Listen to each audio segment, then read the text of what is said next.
lecture is going to be kind of a combination of two lectures, because neither one of them is long enough to fill up an entire meeting, so I'm going to kind of combine two of them, but they are related in a couple of ways. One is a portion of a talk that I gave at the Cerrito Stake entitled Transitioning from Emergency Preparedness to Self-Reliance. At that meeting, and I'll ask you, how many of you have been on the church's emergency preparedness website?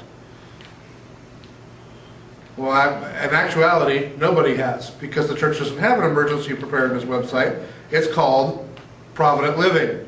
They don't talk about emergency preparedness, they talk about living providently. And one of the things that as I've gone through and done the Emergency Preparedness 101 lectures on water storage and everything else that I've done, I'm kind of, I wouldn't say running out of topics, but I'm running out of topics for basic emergency preparedness. And it dawned on me the other day that we should more focus on provident living, on self-reliance, rather than just emergency preparedness. Rather than just be prepared for an emergency, we should be prepared to be self-reliant. And why should we do that? Well, there are lots of reasons. Not the least of which is, if you stop to think of the calamities of the past, name a biblical or any kind of calamity of the past. Name one. Flood. Flood. Okay. Floods. What else? Famine. Pestilence. Earthquakes. Volcanoes. Storms. Smiting of the firstborn. That's always my favorite one. I'm the firstborn, so should be my least favorite. Can any of those reoccur? All of those can reoccur. Maybe not the smiting of the firstborn, I hope, but all of those could reoccur, right? And can and do with kind of regularity. Now add to that some of the modern problems that can be catastrophes can be thrown in there. What's a modern catastrophe that may happen of some biblical proportion? Nuclear issue. Nuclear war. Chemical. Economic crisis. Good topic. It's one of the reasons why I've changed what we're talking about today. Economic collapse. What else? Chemical, the NBC, the nuclear, biological, chemical, terrorists, right? Airplanes falling out of the sky, power grid problems with the power grid. I mean, you want to see a group of people lose their minds. If the power goes out for any period of time, we're in deep kimchi. People will. There'll be a lot of problems that way. Gasoline shortages, food shortages, any of those things, could really cause a problem.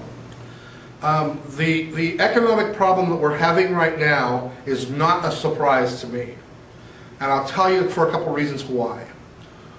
One is I've been reading about oil shortages and all these kind of things have been kind of talked about in some of the survivor, wacko, live in a hut in Idaho kind of groups. And there's a website that I go to. In fact, I'm going to give you a handout from this very website. This guy was talking about this back in December and January of this year, was talking about this kind of problems that were coming down the pike. But that's not exactly why I was not overly surprised. And the reason is, I've been waiting 7 years for these kind of things to happen right now. Why 7 years? Because in the October conference, just after the 9/11 attacks, President Hinckley said in conference, "I do not know what the future holds. I do not wish to sound negative, but I wish to remind you of the warnings of Scripture and the teachings of the prophets which we have had constantly before us. I cannot forget the great lesson of Pharaoh's dream of the fat and lean kine and the full and withered stalks of corn. I cannot dismiss from my mind the grim warnings of the Lord as set forth in the 24th chapter of Matthew. I am familiar, as are you, with the declarations of modern revelation that the time will come when the earth will be cleansed and there will be indescribable distress with weeping and wailing and mourning and lamentations. Now I do not wish to be an alarmist. I do not wish to be a prophet of doom. I am optimistic. I do not believe the time is here when an all-consuming calamity will overtake us. I earnestly pray that it may not.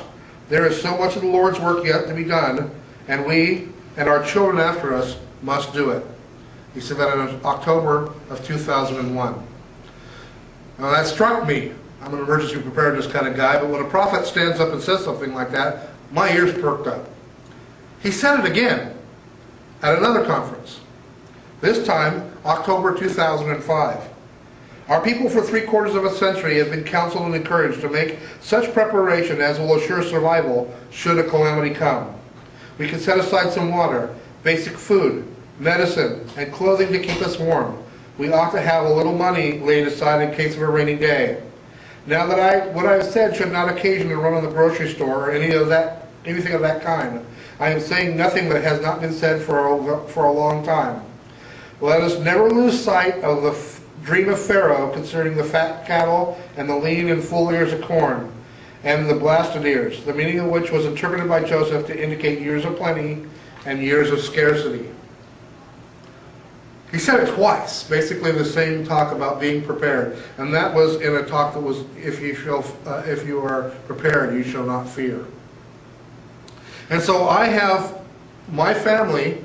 In fact, for the last 18 months or so, has really put ourselves in a high gear, because I kept telling my wife, I said, you know, 7 years is up this October. You know that? She goes, yes, I know. And we have other people who've had those kind of promptings and motivations that way. And so when this huge bailout that the government is planning and the storms that come, I've kind of been not waiting for this to happen, but I've anticipated something amiss. Because the prophet had said, we're going to have 7 good years. Well, he didn't necessarily say we're going to have 7 good years and 7 bad years, but he said, I can't dismiss this from my mind. And so I've been preparing as much as I possibly can for that inevitability. As the Utahs migrated out of Utah and came south, they established the city of San Bernardino. I never drive to Utah and not think about how I sit and travel at 60 miles an hour in air-conditioned comfort and go between here and there in about 10 hours. Well, that trip used to take them, 30 days. I don't know exactly how long it was, but I never make that pass without making an aside to my children about that. But I wanted to take a quick snapshot of how life has changed for us who live in the United States.